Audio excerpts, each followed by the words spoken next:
My father died early one morning in the spring of 2006. Once I received word of his passing, I called into work to tell my boss that I would be out for a few days. After driving over to my parents' house, I sat with my mother and sister in the kitchen as we waited for the ambulance to take away the body. Every once in a while, I peered into the living room to look at my father, who lay on the couch. The thought occurred to me that it isn't like the movies at all, where the deceased face looks peaceful, almost like the dead person had fallen asleep. No, it was nothing like that at all. My father's crystal blue eyes were crossed because there was no conscious muscles there to keep them in place.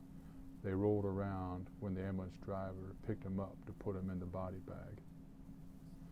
The three of us waited in the doorway and watched as the technician certified the dad was dead, and then two men loaded the body onto a gurney and wheeled him out the front door. Mom cried quietly. She said, to no one in particular, "My father would not be proud of me right now.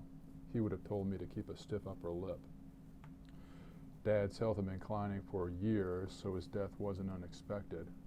When I was a freshman in college, my father had his first major stroke.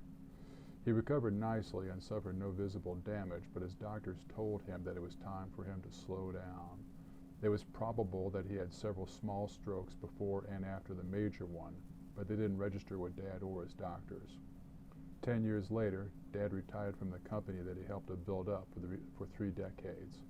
He never talked about it, but after he died, I went through my father's personal papers and I found a sheet with his unique handwriting on it. There were 2 labored paragraphs where Dad tried to write about being conflicted about retirement, but the words wouldn't come.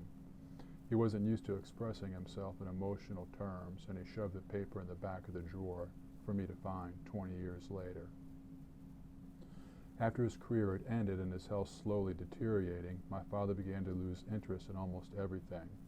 Even the simple act of going out to eat became a chore for him. An example of this is when he went to his favorite restaurant and the waiter asked Dad if he wanted any change from the $50 bill that he used to pay the check. The question irritated my father, who didn't like the fact that the waiter assumed that he would earn a $15 tip, and he tersely asked to be given back all of his change. The waiter became testy and, with an attitude that no owner would have agreed with, he asked my father to never sit in his section again. In his younger days, my father would have given the waiter a tongue lashing for his impudence, but now he meekly accepted the rebuke. He never went back to his favorite restaurant and eventually stopped going out to eat altogether.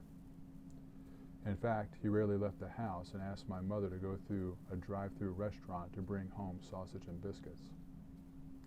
When he first retired, my parents took many vacations to Europe together, but that was just to give my father something to do. He enjoyed planning the trips more than he actually liked going on them. It became an undertaking that was too much for him because of the hardships of traveling, how to find a place to shelter the dogs, and the disruption of his routine. As time went by and his health declined, Dad didn't want to do anything at all, so my parents stopped taking trips. Since they no longer went on vacations or out to eat, Dad's only distractions were reading the paper and watching television. When asked how things were going, my father always would answer with, "Peace and quiet." Because he rarely left the house, my father stopped caring about the way that he looked. While he still had a career, he wouldn't leave until his hair was in place, his suit was cleaned and pressed, and his shoes were shined.